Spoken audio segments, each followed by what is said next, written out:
Hi guys, welcome back to the Social Tune and a brand new episode of Record Roundup. Well, so much for being back on track. Just when I thought I was finally getting back on schedule, we got a bombshell of new and highly requested albums, and on top of that, my own personal life got busier than ever. So you know what? At this point, I've decided not to panic and just let things go at their own pace. After all, thanks to Record Roundup, I've still managed to review more albums at this point in 2018 than I had by June of 2017. And so, without further ado...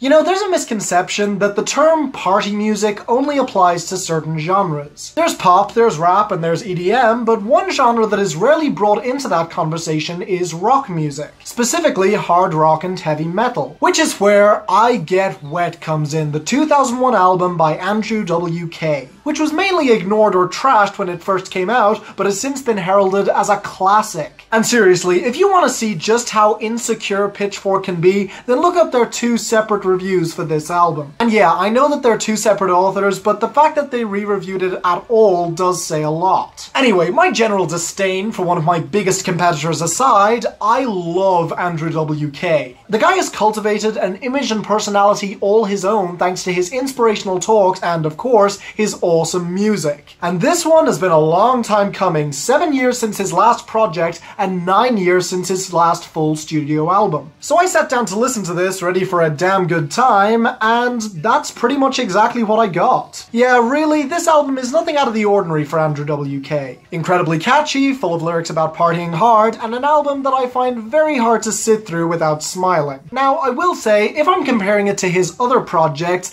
this one isn't exactly one of his best. While it is fun, the critic in me can't really ignore how the production seems to top out here and there, and generally feels rather clunky and polished and downright synthetic at times.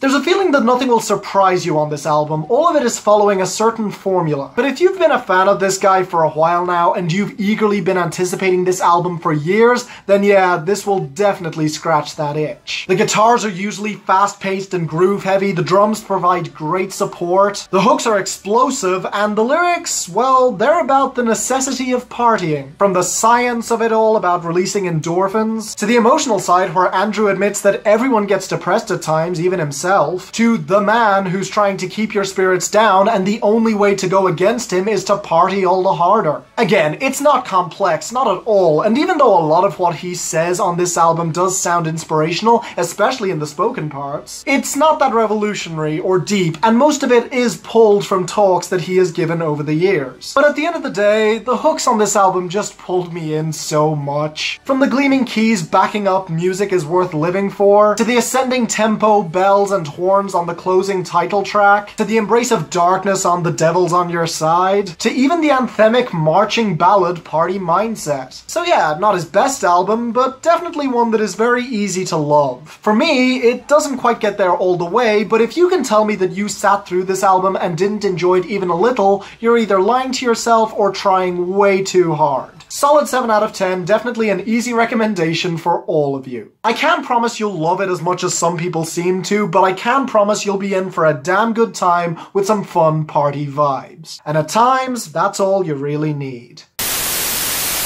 In my view, nothing's ever given away. I believe to advance then you must pay. In my view, love will never come my way. When I leave, you'll be dancing on my grave. So I'll be blunt, I've never been a big fan of the Scottish trio Young Fathers. They're one of those groups that make music that I can really respect and admire, but not really like all that much. What can I say? I guess it's just not my genre. Like many other critics though, their last album definitely caught my interest. Specifically for its eye-grabbing title, White Men Are Black Men Too. But that album always felt a little bit too minimal and skeletal in its production to really strike home for me. Even though once again, I thought the concept was excellent. So fast fast forward to 2018 with their newest release, Cocoa Sugar, said to be their most anticipated and beloved release to date. Although, oddly enough, the critical backlash, while minimal, was definitely still there, with many criticizing the album for being too minimal and not fleshing out the songs enough. And I'll be honest, on my first listen, I completely agreed. It was a weird blend of dub, R&B, hip-hop, gospel, dance floor, reggae, electronica, and many other elements to create something that was entirely unique and very off the wall. And yet, upon repeated listens, I would honestly say this might be Young Father's most accessible album to date. An album that combines that tricky, inaccessible sound with incredibly accessible mix balancing. Not to mention catchy as hell hooks where every single element is woven into place. Now, does it all work? No, but the parts that do really are exceptional. The overall concept of the album, from what I can tell, is all about the easy and the hard parts of life, and the fact that both can be rewarding in the long run and both are necessary to live a full life. Heck, look at the title. You need both the sweet sugar and the bitter cocoa in order to make chocolate. Maybe I'm stretching a little, but fuck you, it's my theory and I like it. And this album walks that delicate balance very carefully, making for a pleasant but definitely still tense and edgy listen. Right from the beginning on See How, with that tense bass line and the building crescendo towards the end. That transitions perfectly into the off-kilter pianos and the low drum line on Fee Fi. One of the many songs here that's reflecting on religion. That one consistent element throughout history that brought so many people either ruin or enlightenment. But while this and other songs like Lord and Holy Ghost reflect on something that could be transcendent and entertain the possibility of there being some kind of deity, at the end of the day, they're rooted in the physical elements of the world, whether it be food or women, both of which are brought into sharp focus on In My View, which may be celebrating these physical elements, but also tainted by the fact that the protagonist knows that they're only temporary, and that if he's being honest, he'll never find true meaning within them. Which runs through the entire album on songs like Turn and Tremolo, and especially Picking You, where he realizes that he's just as lost by the end of this album as where he started. Because yeah, life is going to give you both the good and the bad, there's no way around that. But what this album does accomplish is at least the realization that that is true, and that because of that knowledge, you should make the best out of your situation rather than striving for the impossible. Of course, that tense atmosphere is also driven by the off-kilter instrumentation, especially in the bass lines and the pianos, which manage to create looping tempos that you can lose yourself in very easily. Much like what Sun Kil Moon did on his last album, only a lot less wordy. Thus you get songs like the heavenly swell on Wow right next to the tight dancehall groove of songs like Border Girl, the latter of which handles a transgender relationship very maturely in a way that was kind of unneeded, but just added a nice extra layer that I did appreciate. So yeah, I like this. In fact, I might love it. I know that some people have criticized it for being a tad short, but to be honest, for this kind of album, it's actually perfect. But the length of this album really is the only thing that's perfect about it, as I'm not a big fan of some of the production choices, especially in that farting synth on Holy Ghost that holds back an otherwise pretty kick-ass track. And yeah, the fact that this album is kind of underwritten does occasionally get to me, but yeah, I can't go any lower than a very light 8 out of 10 on this one. It really is kind of fun, and just the right brand of weird for me. Fleshed out enough to be complete, and yet not feeling overstuffed. I know that most fans will agree with me, so if you were on the fence before, I hope this will convince you to check it out. Because trust me, it's definitely worth just a few spins. I've been going and going like the Energizer. Yeah, I'm supplying the wood like Elijah. Indica smoking, no indica, might fuck around and compartmentalize. They say life is a bitch, and if that is the case, then I'm finna surprise her. No, I am not an advisor, but I do advise you to pay attention. Never need to mention I'm that motherfucker busting heads.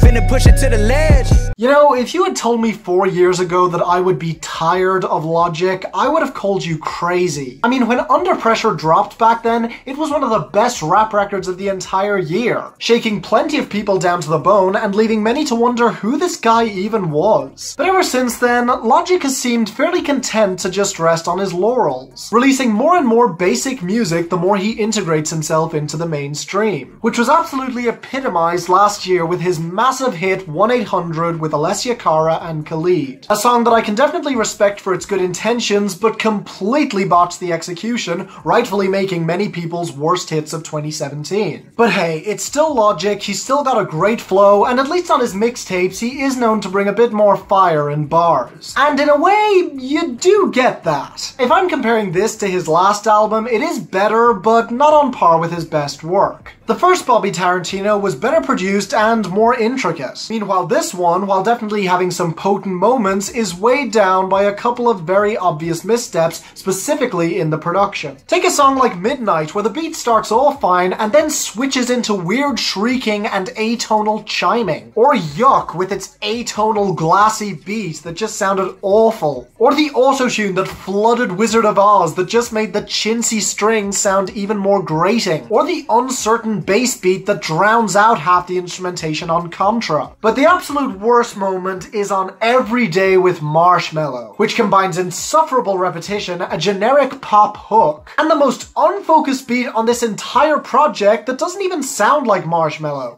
Heck, if anything, it sounded like Post Malone's Congratulations without any of that song's atmosphere. On the other hand, though, there are some legitimately great moments. The closer 444 More may be short, but it's a prime example of why people look forward to Logic's mixtapes, as the bars and the flow are damn impressive. Also, while not being exactly funny, I'm a sucker for Rick and Morty, so I did enjoy the opening skit. Also, guests like Big Sean, 2 Chainz, and even Wiz Khalifa brought their A-game to their tracks, all of which are well-produced fire. So kind of a mixed bag, which leaves us with the lyrics, which are kind of the same. I mean, content-wise, it's all flexing without any real deeper insight. And the bars themselves, while usually well-constructed, can feel a little bit overstuffed, and occasionally just feature some flat-out bad lines. Like when he says he's gonna leave that pussy crucified. Or how he reminds us yet again that he didn't become successful overnight, but then says that some people aren't meant to be successful. Or the constant references to his marriage, which is now apparently in the process of ending. Or the shots that are taken at Joyner Lucas on Yuck, none of which really land, mainly because it's 1 verse, 2 hooks, and a vocal clip from Elton John. Which is kinda cool, I guess, but bringing him in to defend you kind of takes away from your own supposed hardness. But with all that said, where do I fall on this album? Well, while it's extremely mixed, I did enjoy it enough to give it a very light 6 out of 10. It's nothing deep or meaningful, but it is one of those cases where the best moments do make up for the weaker ones, and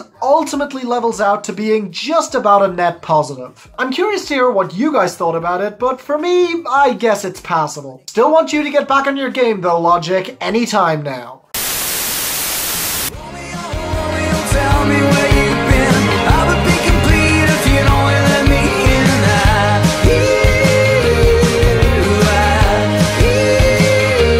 You said, Julia, I told you I was only passing through. If I had a moment, I would spend it just with you.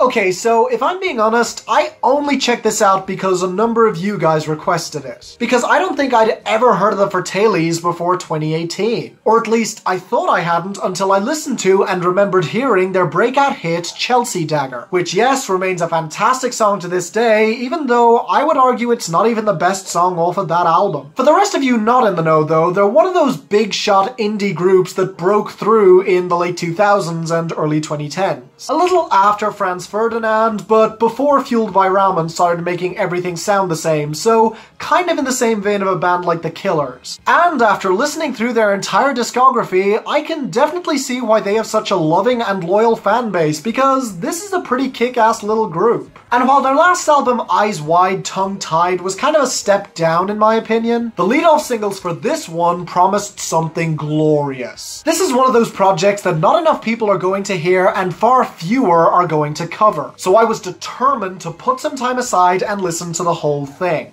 And it is wonderful. Not gonna lie, when I saw that this was set to be their least raw and organic release to date, where John Fratelli flat out said he spent most of the time sitting in front of a laptop, I got worried. But the result is a blend of synth pop and indie rock that is so up my alley that it worked for me instantly. I went into this year thinking that the best hooks that I was gonna hear this year would be from bands like the Wombats or Franz Ferdinand, but honestly, the Fratellis have them both beat in spades. The album is mastered and mixed in a way that is oh so wonderful, especially when it comes to the lead-off singles. Indeed, one of the only big complaints that I have about this album is that most of the best songs were released before the rest of the album even got to see the light of day. But they're still here and they're still brilliant. From the unbelievable chorus, gorgeous string touches, and great guitar chords, all supported by a strong drumline on Starcrossed Lover, to the minor psychedelic tones on I've Been Blind that builds to one hell of a fantastic hook, to the colourful bitter lyrics contrasting beautifully with the wildly fun synthesized beat of Stand-Up Tragedy, to the uproariously upbeat and fun Next Time We Wed, with one of the best written, off-kilter and catchiest hooks that I have heard all year. Fantastic song. Now with that said, most of the other tracks here are pretty kick-ass too. Like Laughing Gas with its riotous chorus and the almost swing feel to the tempo that I absolutely loved. I guess if I had to nitpick, I would say that the production works best when it's fast and loose, so that the more pronounced guitars on songs like I Guess I Suppose and Indestructible don't fit quite as well. Also, despite maybe being the most psychedelic track on the entire album, the slower tempo on Told You So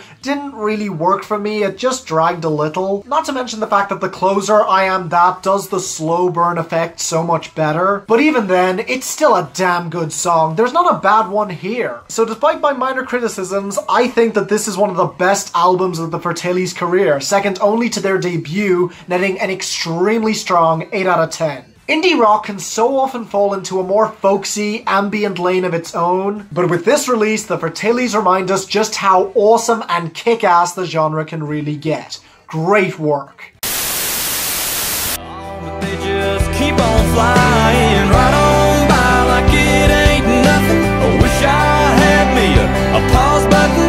Moments like those, Lord knows I'd hit it and give myself 5 more minutes. You gotta love it when one of the most talented artists in his niche comes back, especially out of nowhere. But yeah, although there was plenty of bro country that I couldn't stand back in 2013, Scotty McCreery was one of the few examples of the genre done right. Now granted, I am kind of cheating with that statement, considering most people would say that he has a more traditional sound, but it was still marketed to the same audience, and unfortunately, in the purge of country music that followed the fall of bro country, Scotty McCreery was taken out as well. However, nearly 5 years later, he made a surprise return with his great lead-off single, 5 More Minutes, which as many of us expected, was now leaning more towards the neo-traditional sound of country. So curious as ever, I finally took the time to check it out, and honestly, I think it turned out pretty well. I wouldn't quite say this album reaches the highs of See You Tonight, but it's certainly his most consistent and well put together album to date. Now, even though it's his most consistent, does that mean it's consistent all the way through? Well, no, as the album does take a noticeable dip in quality towards the second half. But there are still some real standouts and general improvements across the board, starting with Scotty McCreery himself, whose voice really has matured wonderfully. Think Chris Young meets Luke Bryan without the immaturity, which does result in some gorgeous moments with some great multi-tracking. And boy did they get the instrumentation to match. Okay, it is still very processed and Nashville, but the steel guitars are clear as a whistle and those drums are really placed well in the mix, providing the perfect cushion for his voice on songs like the title track and Boys Back Home, the latter of which honestly sounds like it was inspired by The Who, easily one of the best tracks here. Although the very best one is In Between, where Scotty McCreery dives into the duality of his personality, how he's not quite a bro, but he's not quite a saint either. He can't really be categorized, instead falling somewhere in between. And with those guitars and even the light pedal steel touches, I definitely buy it. Now let's be clear, the album isn't perfect. As lovely and charming as pretty much all of these songs are, they do occasionally stray towards cliches on Still and This Is It, while songs like Wherever You Are definitely effective, but also remind me of other songs in the same vein that do it a lot better. Like take Kesha's track of the same name off of Warrior, that's just so much more powerful. And that's not even touching on when we get a little bit too silly. I was initially not a big fan of Wrong Again, but the instrumentation really did win me over, and the hook ended up being way more cleverly phrased than I imagined, even if I could see the punchline coming a mile away. No, the song that really got too much for me was Barefootin', the spiritual sequel to Jake Owen's song Beachin' from 2014. But somehow, it's even more cringeworthy, with lines like shaggin' in the sand and a bridge that honestly feels improvised. And the horns and Scotty's cartoonish delivery on that track only added to the silliness on display. I couldn't take it seriously. But ultimately, for as silly as it gets, it still made me smile, as did pretty much every single song here. Even the basic bargain bin tracks are made enjoyable because Scotty McCreery is so likable, as he never comes across as predatory or lecherous like so many of his contemporaries. So in the end, I'm giving it a solid 7 out of 10. I really did enjoy it. Very pleased to have you back, Scotty McCreery. Please don't go away again.